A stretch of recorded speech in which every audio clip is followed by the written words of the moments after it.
Om Namo Bhagavate Vasudevaya.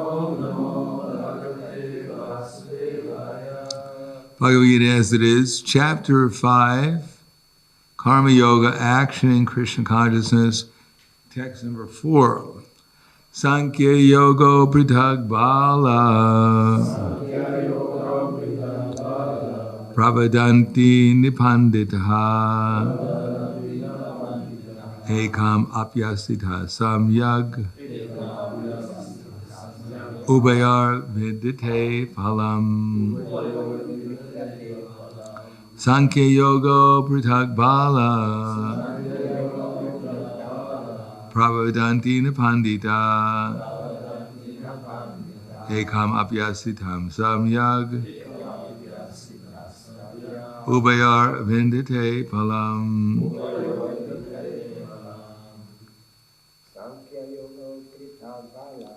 Sankhya Yoga Pritag Bala Pravadanti Nipandita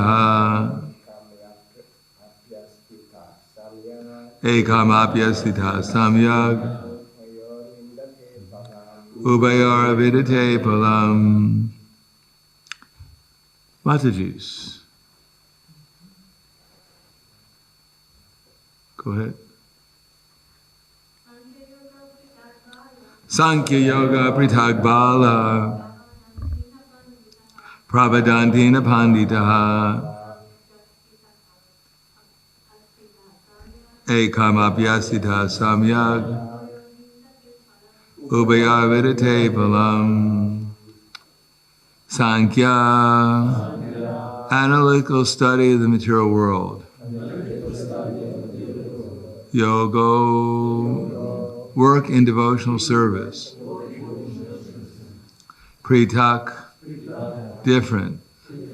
Bala, the less intelligent. Pravadanti, say. Na, never. Pandita, the learned. Ekam, in one. Api, even. Astita, being situated. Samyak, complete. Ubayo, both. Vidite, enjoys. Palam, the result. Translation and purport by His Divine Grace A.C. Bhaktivedanta Swami Srila Prabhupada. Only the ignorant speak of devotional service, karma yoga, as being different from the analytical study of the material world, Sankhya. Those who are actually learned say that he who applies himself well to one of these paths achieves the results of both. Purport. The aim of the analytical study of the material world is to find the soul of existence. The soul of the material world is Vishnu, or the super soul. Devotional service to the Lord entails service to the super soul. One process to find the root of the tree, and the other to water the root. The real student of Sankhya philosophy finds the root of the material world, Vishnu, and then in perfect knowledge engages himself in the service of the Lord. Therefore, in essence, there is no difference between the two, because the aim of both is Vishnu. Those who do not know the ultimate end say that the purposes of Sankhya and Karma Yoga are not the same. But one who is learned knows that the unifying aim in these different processes. The Sankhya Yoga Pritag Bala Pravadanti Nipandita Ekam Apyasita Samyag Ubaya Vidite Phalam. Only the ignorant speak of devotional service, karma yoga, as being different from the analytical study of the material world, Sankhya. Those who are actually learned say that he who applies himself well to one of these paths achieves the result of both.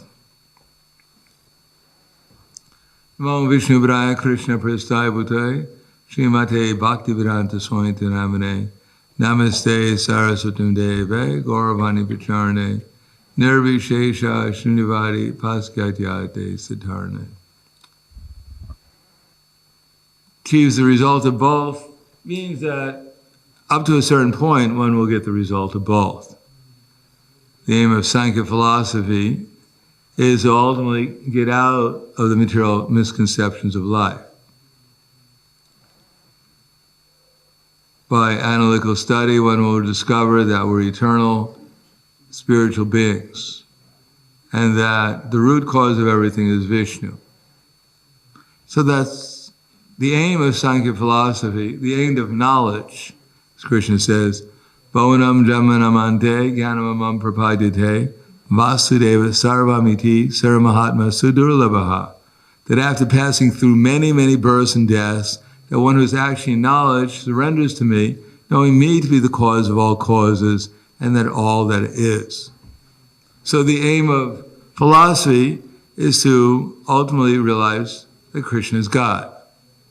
But after you realize Krishna is God, then the next stage is dasya. Do something for Krishna.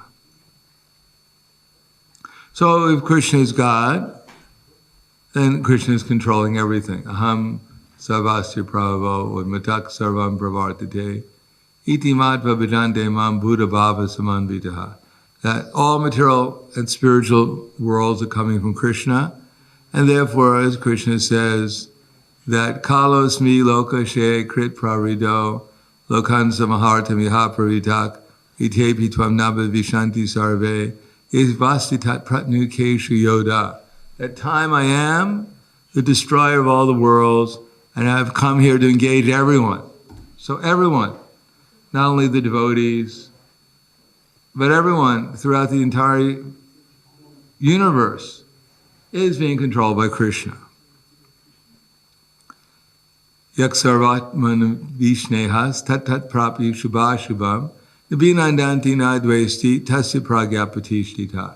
That one who understands that, even though there's disturbances or peace in the world, one is not disturbed by these coming and going of different material circumstances.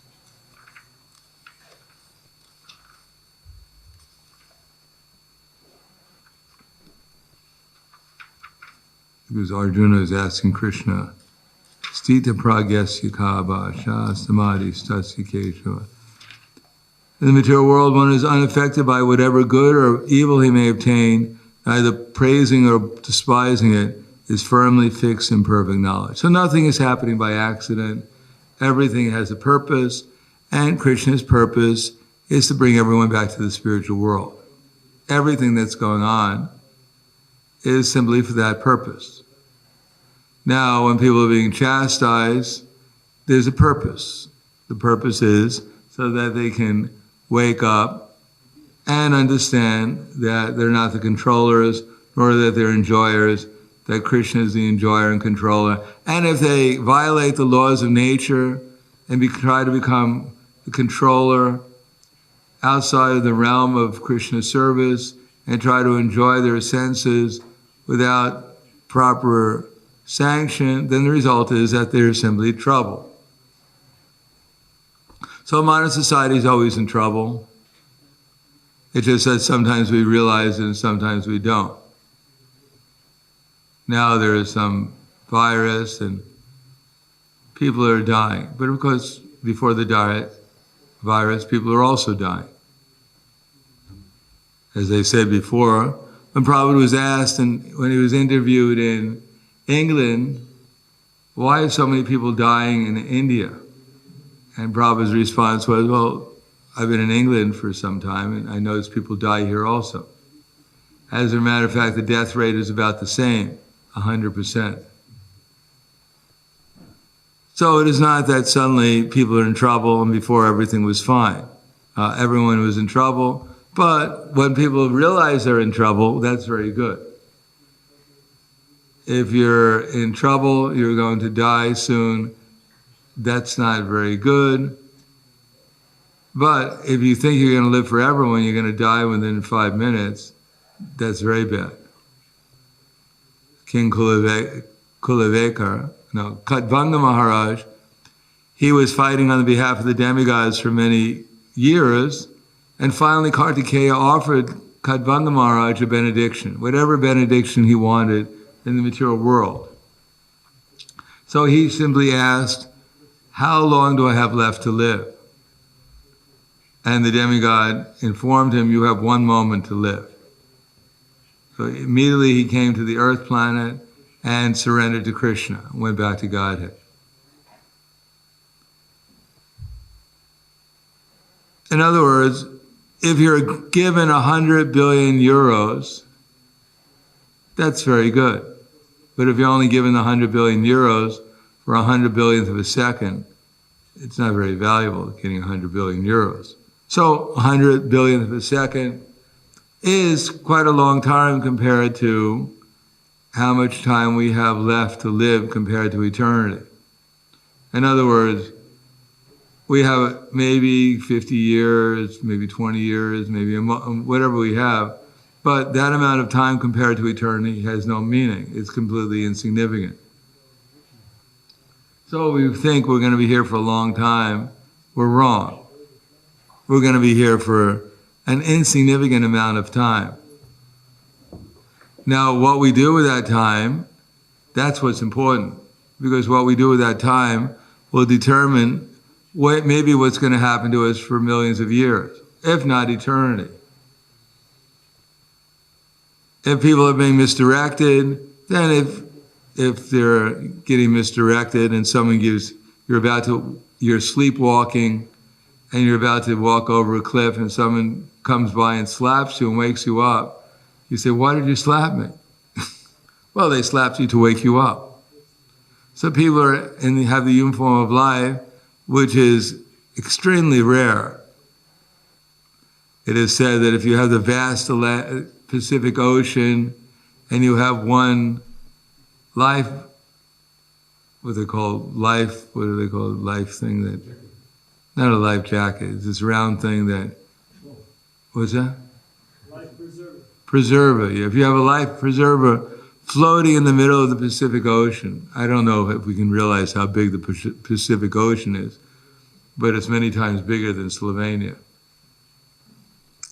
The odds of a dolphin suddenly poking its head up the next time through that life preserver is about the same chance we get to get a human form of life after passing through another 8 million species plus 400,000 so-called human species, some of which are not so human. It's extremely rare. And if so many people are being misled to, in their next lifetime, getting into the lower species of life, then if someone gives a slap and wakes people up so they take a different direction, that's very good. So people may think it's a very bad situation, but it may be very good if it's properly utilized. Just like that story of the king that we all know about.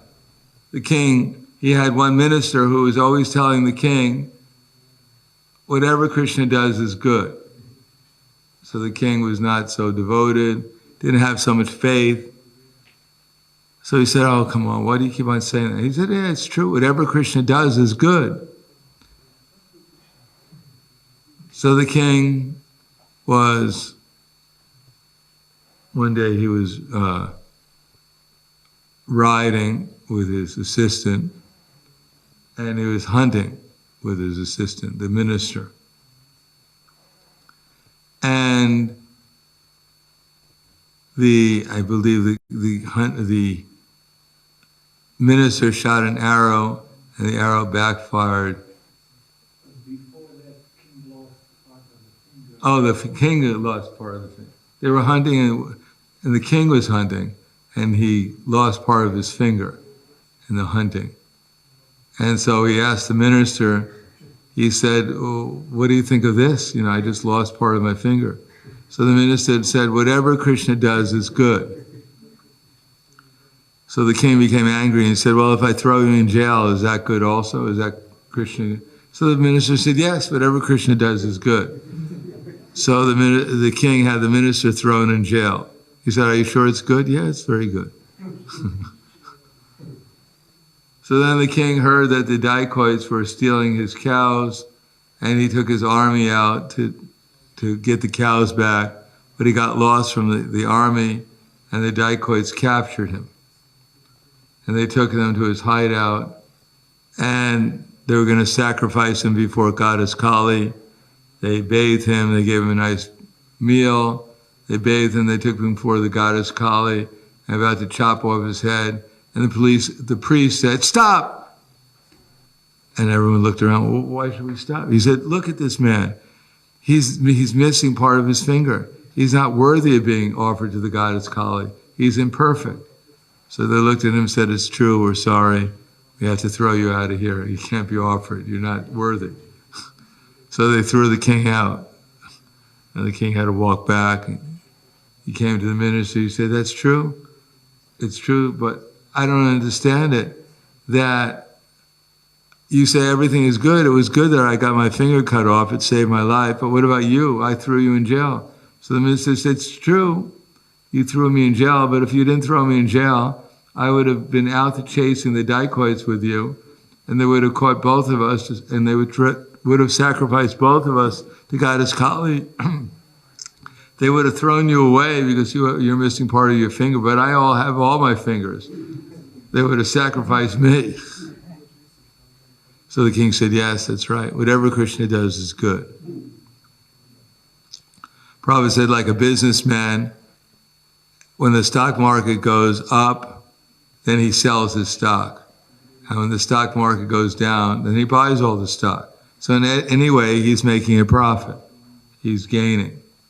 Similarly, in any circumstance, if one is intelligent, one can utilize that circumstance to help spread Krishna consciousness. So now, when the society's in bewilderment, their infatuation, undoubtedly, with material progress is going to diminish. The so-called material progress. And what was material progress based upon? It's based upon currency. Fiat currency, they call it. It means that I just print up money and we actually it's accepted as real money. But it's actually, it's the same, exactly the same money as this Monopoly game. You know the Monopoly? Everyone plays Monopoly. It's the same thing. The only difference is that the Monopoly money is more colorful. But people attach a certain value to that piece of paper. And because people attach a certain value, you can actually get something for it. Now, if people attach money to the Monopoly money, you could also get something for it. But it just so happens that previously, this paper money was backed by something, namely gold, which in itself is really doesn't worth anything either. If it was backed by apples or something, it would be good. It'd be worth something. Or if they made even the paper money, if they made the money, paper money, edible paper, then it would have some value. In case of the value of the money went down, at least you could eat it. It have some value to it. So they used to attach it to some gold. But gold has a problem. You can't cheat people so easily. With paper money, or it's not even paper anymore, electronic money, they just create it with a few keystrokes, create $1 trillion out of nothing. It's magical. Of course, it's not that it doesn't have an effect, because if I have $100 and it can buy $100 worth of things, but then you can just print up the money and you can print up your own $100. So now we both have $100, and the person who's selling the article, he sees that both these people have $100 and they're competing with each other to buy my article. So now I'm going to charge $200. So my $100 now is only worth $50 in real buying power. Someone else took $50 away from me just by printing it up or even keying it in on their computer. But I had to work to get that $100. I had to work 10 hours, 100 euros. So it's just cheating. that I can just, print up out of nothing my money, and you have to work for your money. And I can print up $1 trillion just by, if I want to, and therefore I take away $1 trillion worth of other people's money. Or people don't even have $1 trillion. Just everything becomes useless. It just becomes an imagination. And eventually the whole scheme is exposed, and people realize that there's trillions and trillions of ideas floating, and there's only, so much things around that you can actually buy. And therefore the whole faith in the system collapses because people realize their money is useless. When I was in Peru, as I mentioned,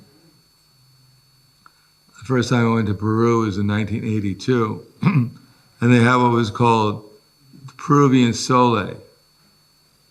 And one Sole was equal to $1.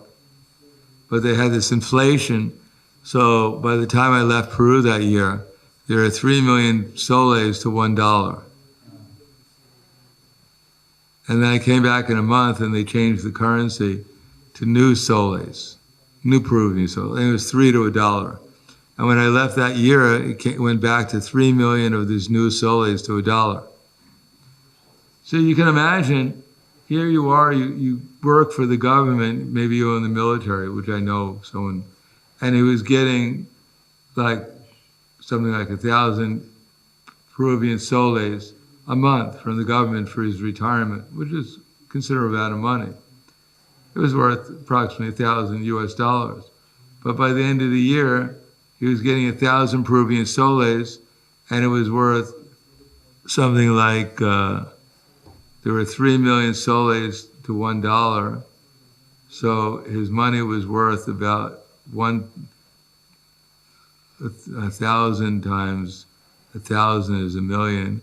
So it was, and 3 million. So it was worth less than a penny. He was getting his pension. Obviously, he was a little disturbed. He went from $1,000 a month to now he was getting around a penny every year. So what happened?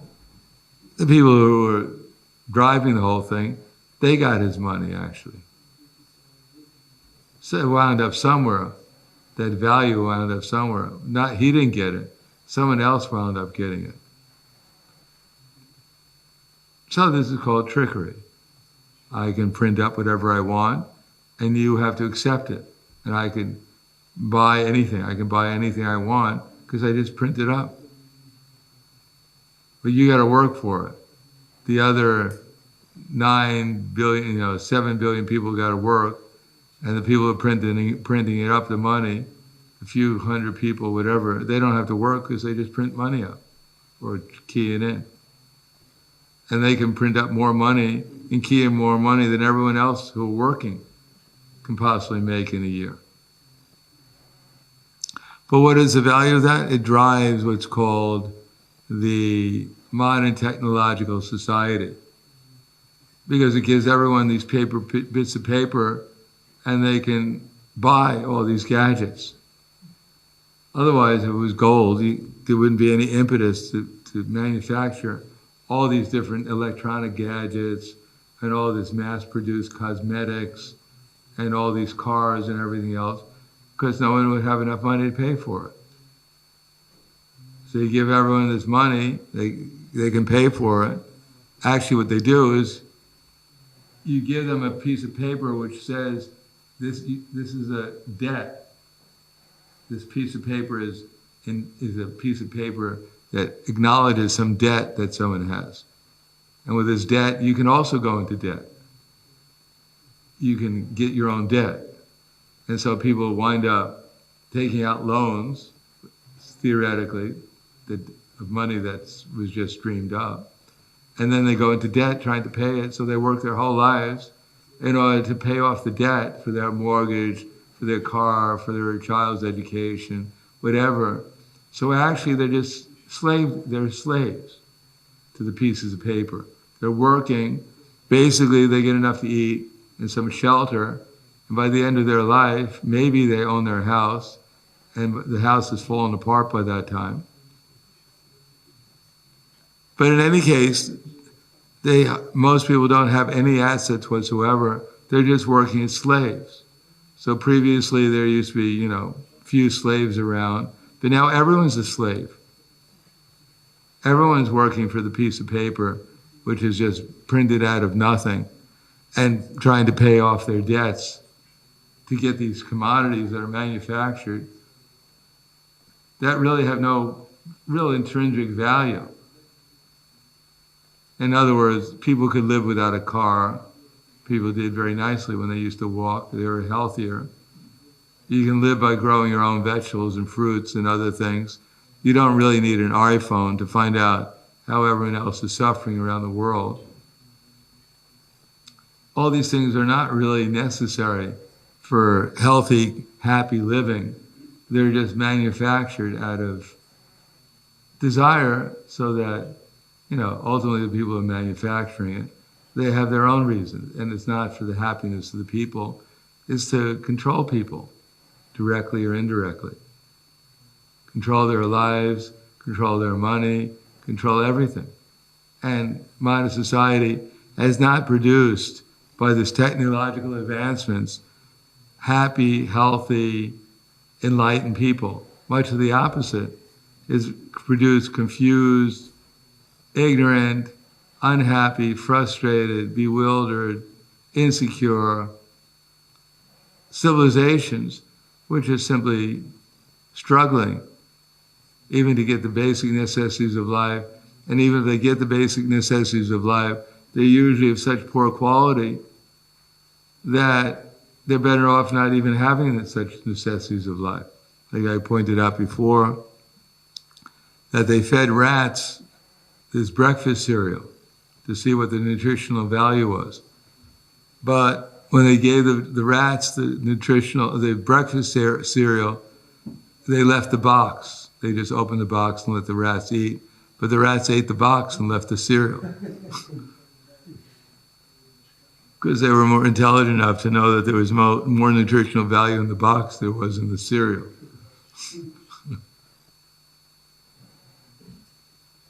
So now you eat something in modern society, you don't have to work, assuming you don't have to go in the garden, you don't have to grow it, all these difficult things. You work in a factory. And at the end you can buy this food, and in order to understand what you're buying, you have to have a PhD in chemistry to be able to read the label. And even that, they leave out half the dangerous chemicals, because some scientists may read the label and complain. So such is modern society. So if the fever of modern society, trying to so-called get ahead in life, advance modern civilization, if that fever goes down and people get frustrated and feel more insecure in society and don't trust the leadership that they're actually going to promise the glorious kingdom of God on earth through technological advancement. I remember I went to the World's Fair, I think it was I must have been 10 years old, so it was probably 1960 or something. And the World's Fair in America, it was all about progress through electricity, how they were going to provide the kingdom of heaven on earth through electricity. So here we are, many years later, and yet the kingdom of earth hasn't quite appeared yet. Kingdom of God on earth. Now they have 5G, and it looks like the kingdom of hell on earth will appear.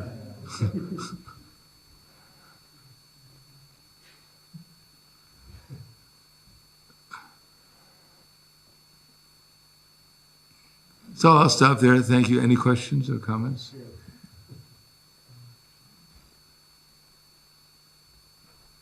Yes. Can you say what is necessary for happy life, the basic what we need. Happy life?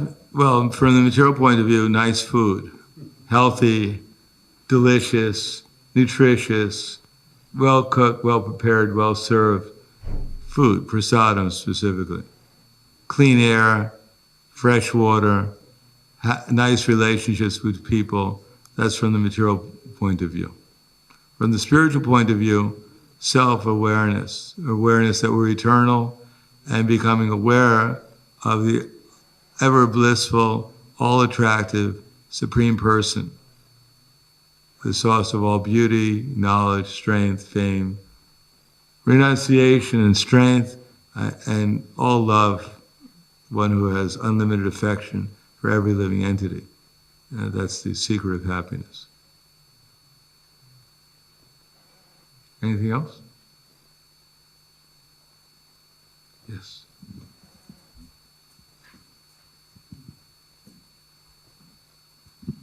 So if the entire modern monetary system is one great farce, how can devotees put up with it and remain sane and Krishna conscious at the same time? Well, we'll have to find out. Right now, there seems to be something going on which puts everything up in the air. In other words, none of us here are growing anything. We're completely dependent. I don't think anyone here is growing anything, except for growing old. So we're dependent on the system. And we'll have to see how much the system, what direction the people who are controlling the system want to take it. What can the devotees do? Create farms. Try to become it was Prabhupada wanted. To try to get some self-sufficient farms. But even that's not the answer. There's not much we can do, because even if you have a self-sufficient farm, and most people don't have self-sufficient farms, then when they run out of food, they know where to go. The only solution is become Krishna conscious and see what Krishna provides, because ultimately it's Krishna who's the controller. Prabhupada says during World War II, when everyone else was many people starved in India to death, then Prabhupada asked his godbrothers if they're doing all right. And they said, yeah, we're getting enough. So Krishna, we have to rely on Krishna. And if Krishna wants, he'll provide. If Krishna doesn't want, we may go back to Godhead sooner than we expected.